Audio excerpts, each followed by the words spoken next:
नमस्कार मित्रांनो, मुख्यमंत्री माझी लाडकी बहीण योजनेअंतर्गत 1 ऑगस्ट 2024 पासून नारी शक्ती दूत ॲप्लिकेशनवरून फॉर्म भरणे जे काही आहे ते बंद झालेलं आहे मित्रांनो. म्हणजेच त्यांनी 1 ऑगस्टला पोर्टल म्हणजेच ऑनलाईन वेबसाईट चालू केलेली आहे आणि आता तिच्यावर फॉर्म भरणे चालू आहे मित्रांनो. तर काही महिलांचे जे काही फॉर्म आहे ते नारी शक्ती दूतवरून भरले गेलेले आहे आणि 50% जास्त महिलांचे फॉर्म जे आहे ते अजूनही भरले गेलेले नाही मित्रांनो. तर त्या महिलांनी पोर्टलवरून कशा पद्धतीने फॉर्म भरावे मित्रांनो, आणि सर्वात महत्त्वाचं म्हणजे पोर्टलवर सामान्य महिलांचा ऑप्शन नाही आहे.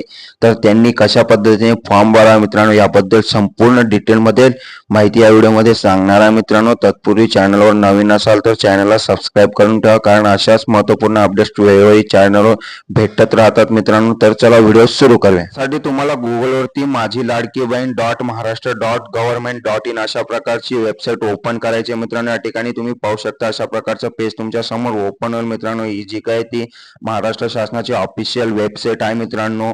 आणि तुम्हाला एक सांगू इच्छितो की सुरुवातीला आपण जे नारी शक्ती दूतवरून फॉर्म भरत होतो मित्रांनो, तशा प्रकारचं इझी प्रोसेस फॉर्मची या ठिकाणी नाही आहे. म्हणजेच या ठिकाणी तुम्ही पाहू शकता मित्रांनो, खूप हार्ड प्रोसेस आहे. सामान्य महिलेला भरणे शक्य नाही मित्रांनो. तसेच अंगणवाडी सेविका असतील, सेतू कार्यालय असतील, यांनाच या ठिकाणी फॉर्म भरण्याची मुभा दिलेली आहे.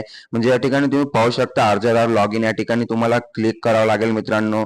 आणि तुम्हाला या ठिकाणी सर्वात अगोदर तुमचं खातं तयार करावं लागेल मित्रांनो. म्हणजेच log in I D password तयार करावा लागेल. तर लॉग इन आय डी पासवर्डसाठी तुम्हाला तुमचं आधारप्रमाणे नाव, तसेच मोबाईल नंबर, तसेच पासवर्ड, पुन्हा पासवर्ड, जिल्हा, तालुका, गाव आणि नगरपालिका जे काही असेल ते. त्यानंतर या ठिकाणी पाहू शकता सर्वात महत्त्वाचं म्हणजे फॉर्म भरण्याचं जे काही ऑथोराइज पर्सन आहे मित्रांनो, त्या ठिकाणी ऑप्शन त्यांनी काय काय दिलेले आहे तुम्ही या ठिकाणी पाहू शकता.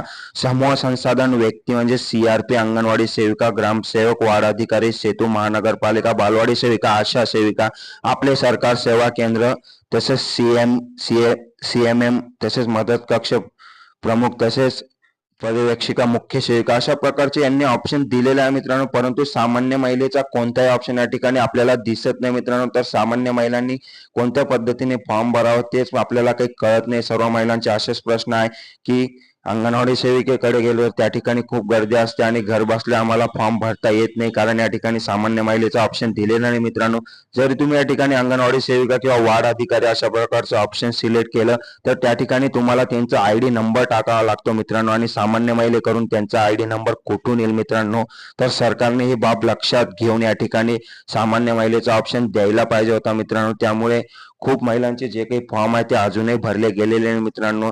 तर याचं जे काही उत्तर आहे ते शासनानेच द्यायला पाहिजे आणि लवकरात लवकर यावर काहीतरी बदल केला पाहिजे मित्रांनो. ॲप्लिकेशनवर अपडेट दिली पाहिजे आणि सामान्य महिलांचे ज्यांचे काही फॉर्म भरण्याचे बाकी आहे मित्रांनो, त्यांना या ठिकाणी ऑप्शन दिले गेले पाहिजे. सुरुवातीला जे काय ते नारी शक्ती दूतवरून एकदम यशस्वीरित्या आणि अगदी सोप्या पद्धतीने महिला जे काही त्या घरबसल्या फॉर्म भरत होत्या मित्रांनो, त्यांनी 1 ऑगस्टला नारी शक्ती दूत ॲप बंद करून पोर्टल आणलं आणि पोर्टल हे फेल झालेलं आहे मित्रांनो, कारण या ठिकाणी ऑप्शनच दिलेले नाही.